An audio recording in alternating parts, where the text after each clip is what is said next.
ਵੱਡਿਆਂ ਦੀ ਗੱਲ ਏ, ਜਿੱਥੇ ਬਵੋ ਉਹ ਗੱਲ ਚੰਗੀ ਲੱਗਦੀ। ਮੈਨੂੰ ਇੱਕ ਬੰਦਾ ਕੱਲ੍ਹ ਪਰਸੋਂ ਮਿਲਿਆ ਅਤੇ ਮੈਂ ਉਹਦੇ ਨਾਲ ਬੈਠਾ, ਝੱਟ ਮੁਲਾਕਾਤ ਹੋਈ। ਮੈਂ ਉਹਨੂੰ ਪੁੱਛਿਆ ਵੀ ਯਾਰ ਇੰਨੀਆਂ ਸਿਆਣੀਆਂ ਗੱਲਾਂ ਤੂੰ ਕਿੱਥੋਂ ਸਿੱਖਦਾ ਅਤੇ ਕਿਵੇਂ ਕਰਦਾ, ਕੀ ਤੇਰਾ ਤਜਰਬਾ ਹੈ?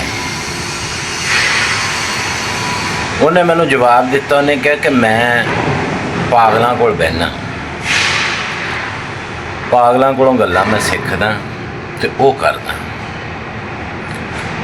ਮੈਂ ਕਿਹਾ ਯਾਰ ਵੀ ਉਹ ਪਾਗਲ ਨੇ, ਉਹ ਐਵੇਂ ਦੀਆਂ ਗੱਲਾਂ ਸਿਆਣੀਆਂ, ਸਮਝਦਾਰ ਅਤੇ ਸੁਲਝੀਆਂ ਹੋਈਆਂ ਕਿਵੇਂ ਕਰ ਸਕਦੇ?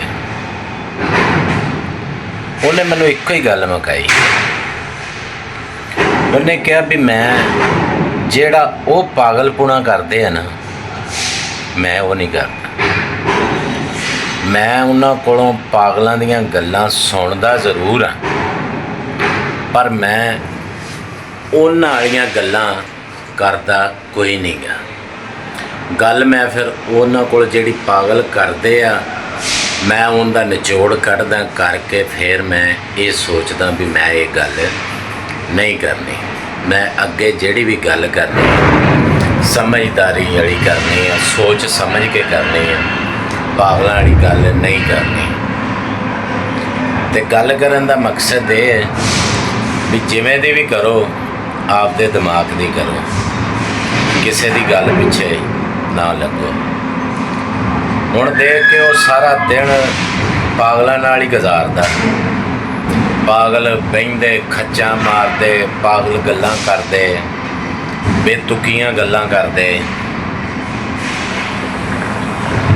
ਅਤੇ ਉਹ ਬੰਦਾ ਉਹਨਾਂ ਦੀਆਂ ਗੱਲਾਂ ਸੁਣ ਕੇ ਉਹਨਾਂ 'ਚੋਂ ਨਿਚੋੜ ਕੱਢ ਕੇ ਫਿਰ ਉਹ ਪਾਗਲਪੁਣੇ ਵਾਲੀ ਗੱਲ ਨਹੀਂ ਕਰਦਾ। ਗੱਲ ਕਰਨ ਦਾ ਮਕਸਦ ਇਹ ਹੋਇਆ ਵੀ ਬੰਦਾ ਦਿਮਾਗ ਆਪਣਾ ਹੀ ਚਲਾਉਂਦਾ, ਕਿਸੇ ਬੰਦੇ ਦਾ ਨਹੀਂ ਚਲਾਉਂਦਾ। ਅਤੇ ਬਹੁਤ ਸਿਆਣਿਆਂ ਬੰਦਿਆਂ ਕੋਲ ਬੈਠਿਆਂ ਸਬਕ ਜ਼ਿੰਦਗੀ ਦੇ ਮਿਲਦੇ ਆ। ਉਹਨਾਂ ਸਬਕਾਂ ਨੂੰ ਹਾਸਲ ਕਰੋ ਕਰਕੇ ਅਤੇ ਫਿਰ ਅੱਗੇ ਕਿਤੇ ਤੁਸੀਂ ਵੀ ਸਿਆਣੇ ਬਣੋ ਅਤੇ ਸਿਆਣਿਆਂ 'ਚ ਬਹੁਤ ਗੱਲਾਂ ਕਰੋ।